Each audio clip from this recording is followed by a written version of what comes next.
Hello and welcome to an episode of Side Hustle Review, where we're going to be talking about Airbnb. For those of you who don't know, I am Devin Green. On my channel, I like to explain the greatest tips that people can use to get the most out of these things, because they can either be a colossal waste of time or really lucrative and fun. Today, I'm talking about Airbnb. Airbnb is so hot right now. I've got 13 tips here. No reason why I chose the number 13. It's unlucky, perhaps satanic. You can basically be an entrepreneur with the help of an app that's helping you find clients and make a little bit of extra money. And a few years ago, none of this stuff was possible. You either gave blood or some sort of bone marrow, or you just sold drugs, basically, if you needed money quickly. Now, Airbnb, TaskRabbit, a lot of these apps, even Uber and Lyft, which I don't love that much because it's pretty hard to make money on them. They're good ways if you're between jobs, if you're looking for extra income, or honestly, you're just looking to work for a lot of different clients or meet a lot of different people to potentially gain employment down the road. Anyway, let's jump into it. Number one, Airbnb tip is research other Airbnbs in your area. You might just do this for fun. Am I living in a cool place? You know, for your ego. Places that are cool or good for Airbnb include places next to convention centers. That's one of the best places you can use. If you're near an airport, if you're in a city center, if you're in a vacation destination, if you're in a spot that doesn't have a lot of Airbnbs, you might have some luck. You're generally gonna want to try to be the cheapest Airbnb in your area if you're starting out, because the whole thing is about building up reviews. One of the cool things is you form a very personal connection with the people who stay in your Airbnb. So you'll get glowing reviews.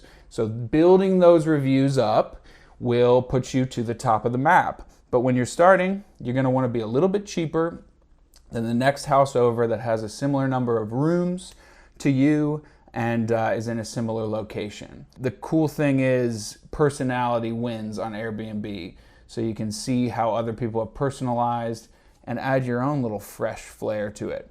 My Airbnb was outside of Hamburger Mary's, which is the mecca of drag queens in West Hollywood. So I was sure to mention you will fall asleep to the lullabies of drag queens. And for certain people, that is a selling point. Let's move on to number two. Keep in mind your local laws when you're starting an Airbnb. Believe it or not, Airbnbs are illegal in some places, you know, where they have very powerful hotel lobbies like Santa Monica, like West Hollywood, like probably most of San Francisco. Now, don't let that deter you. Number one, if Airbnb is legal, sometimes there's a little bit of a process you have to go through to get sort of a license, usually a few $100. That's worth doing. But Airbnb isn't exactly a narc. They're not gonna go to the local town council and tell on you. They're gonna have to hire some intern to kind of comb the website to figure it out. For the most part, it's a warning or a small fine. So proceed as you will with that. Anyway, number three, Airbnb is not a hotel. It's actually quite similar to a bed and breakfast. That's why they call it B&B, bed and breakfast. People who go to a hotel are going to a hotel for a certain reason. They want to check in. There's going to be some polite but robotic young man or woman at the front desk wearing a suit off the rack who's going to be cordial but not make any small talk with you. You're going to go in, shower, sleep, and you're going to leave. You want it to be very transactional. But if somebody is amongst the group of people that search for Airbnb, they're looking for something a little different. They're looking for some personality. For people like me who are pretty extroverted and who like humans, it was joyful. I'm glad it wasn't sort of sanitized and impersonal. You know, some Airbnbs, they've got the lock on the front door. They never see you. It's done by a management company. But if you really want to stand out, you could do worse than to make yourself available for a little bit of conversation. Anyway, with that said, certain staples of hotels are expected and are very, very, very important. Namely, linens. You could have the rattiest looking Airbnb, but if you have clean sheets and folded clean towels, people will overlook. There's something, a cue response when it comes to linens that tells people, you know, I'm with a scrupulous and a cleanly person, even if there's weird art and things I don't understand happening. Which brings us to our next point. Airbnb has a cleaning fee, but the normal cleaning range is about $30 to $50, which usually isn't enough to hire a maid. So either you're going to want to hire somebody to help you manage your Airbnb, or occasionally you're going to get down and dirty. You know, you're an entrepreneur now. Sometimes you got to scrub. You definitely want some sort of Lysol-like smell to be happening in the room, because that cues to people like the linens that you are cleanly and that they aren't going to get crabs. Let's move on to number 5, automatic keys. There's an automatic key called, it's either pronounced Yale or Yale, and it's one of those little number digit ones. You can activate it from your phone. You can change the code every time. This is the kind of thing you're probably going to want to get, especially if you're running your Airbnb remotely.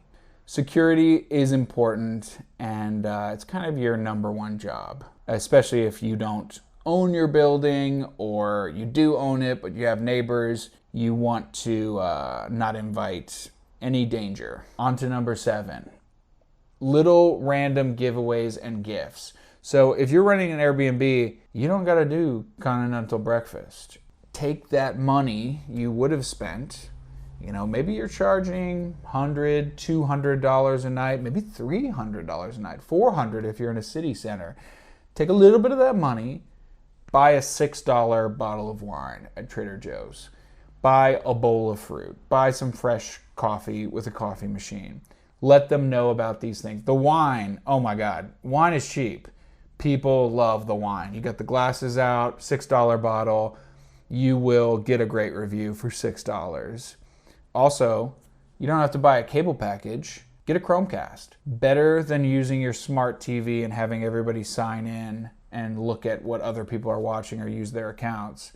They just take their cell phone or their laptop and cast, as it's called. They open up an app for Netflix, for example, or YouTube, and it's great quality, opens every guest up to any subscription they have. Anyway, on to some more miscellaneous tips. I'll sort of lightning round these. Ross. There's a reason Ross is the most beloved friend on Friends. Ross is super cheap. You can get $200 worth of stuff and basically renovate an entire apartment. And you'll get ideas. There's little cute signs, sayings. I would get a journal. People could fill out a journal. I love this Airbnb. Like it's a summer kind of summer stay place. Curtains, by the way, are my 10th tip. You got to learn how to hang curtains. All you need is a drill and a curtain rod. After college, I started out working for a design and staging company, which would basically take empty houses and build pretend decors for them. Like, no one would live in this. They would just decorate it for potential buyers. A lot of the stuff was fake, like the Wizard of Oz. They would always have a yoga room, even though no one in real life has a yoga room. But when you're buying a house, you want to see a yoga room. So I learned a lot from these stagers, and one of their favorite quotes was that curtains are the eyebrows of the room. It's one of the first things you see when you walk into a room, and they can make a drab room look fab, as the queer eye for the straight guys might say. Mirrors also make a room look bigger.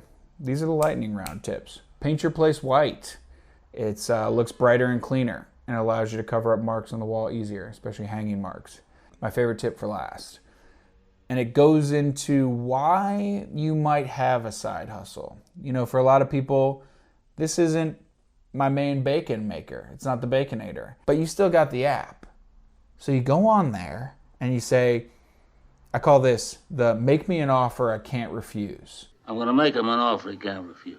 Maybe you set your Airbnb to $400 or $500 a night for a month straight.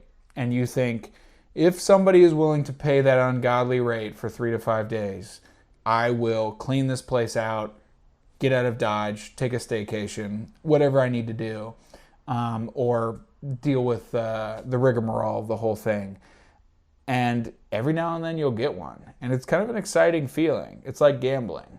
That's one of the great things about having these side hustle apps. You can keep a fishing line in the deep waters. You might win a little mini lottery one weekend. You just open it up at $500 and you see if for whatever reason there's some furry convention going down on your street that you didn't know about, and you're the only Airbnb in town, and these furries need a place to stay. They are willing to pay $500 a day to you, and you get a little gift from Santa every now and then. Thank you all for watching this video. If you want more tips about the side hustle economy, the gig economy, subscribe and like and help us get up there in the algorithm. A lot of people tell us we should have more subs. I agree. Join Team Friendship. It's a very easy enrollment process. You're in. And we'll be coming at you with a lot more content in the weeks to come. So, namaste, bless you, and good night.